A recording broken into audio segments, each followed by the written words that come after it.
இன்னும் எத்தனை நூற்றாண்டுகள் ஆனாலும் புரட்சி தலைவர் அவர்களின் லட்சியங்களை, கொள்கைகளை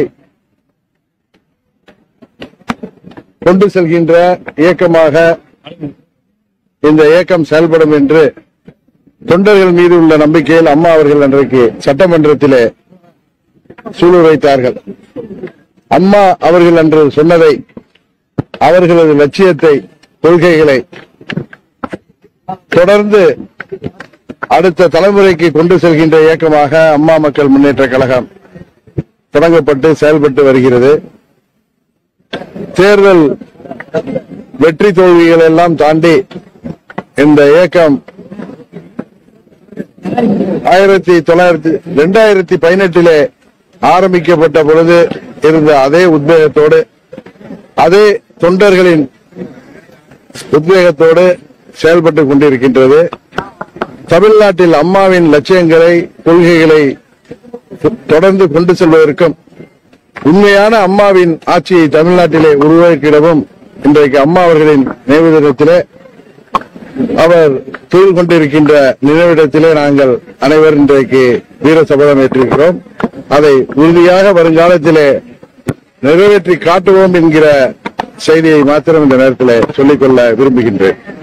2026 அதிமுக ஆட்சி அமையும் சொல்லி எடப்பாடி பழனிசாமி உறுதியேற்றிருக்கார். அது சாத்தியம் நினைக்கிறீங்களா? நான் ஏற்கனவே சொன்னேன், அது கனவுல வேணா சாத்தியம், யதார்த்தத்தில் முடியாது.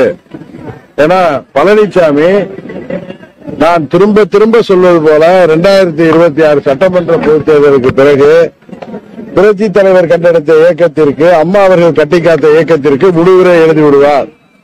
காரணம், சுயநலத்தால் அவர் பதவி வெறியில, பண திமிரில அவருக்கு இருந்த முதல்வர் பதவியை வைத்துக் கொண்டு அம்மாவின் கட்சியை அவர் இன்றைக்கு கையகப்படுத்தி வைத்திருக்கிறார்.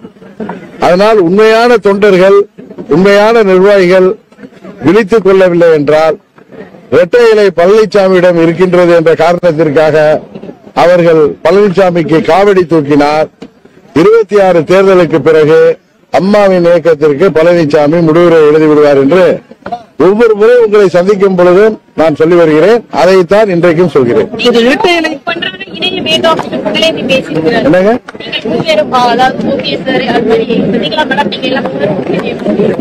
அம்மாவின் தொண்டர்களாக, உண்மையான தொண்டர்களாக நினைக்கின்ற அனைவரும் ஒன்றாகத்தான் இருக்கிறோம்.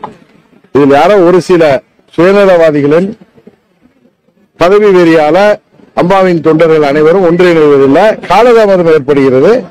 ஆனால் எங்களது விருப்பம், எங்களது முயற்சியும் 26 தேர்தலுக்கு முன்பாக அம்மாவின் தொண்டர்கள் அனைவரும் ஒன்றிணைந்து அம்மாவின் ஆட்சியை, இன்றைக்கு தமிழ்நாட்டிலே நடைபெற்றுக் கொண்டிருக்கின்ற மக்கள் விரோத தீய ஆட்சியை முறியடிப்பதற்கு அனைவரும் முயற்சி செய்து வருகிறோம்.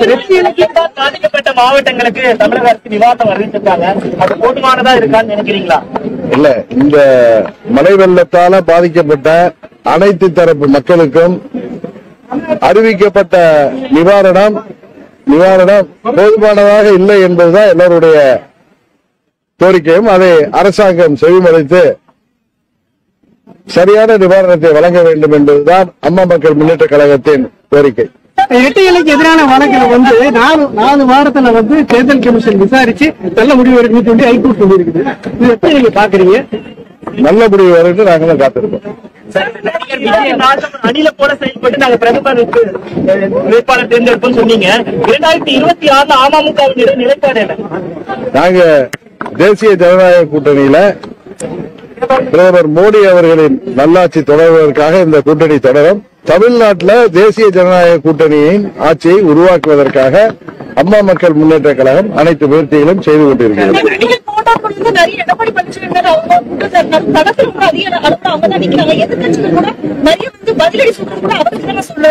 நீங்க எதிர்க்கட்சி தலைவராக அவர் இருக்கிற காரணத்தினால அவருக்கு முக்கியத்துவம் கொடுக்கிறீர்கள். மற்றபடி 24 தேர்தலில் பாத்தீங்க அவருடைய நிலைமை எப்படி இருந்தது.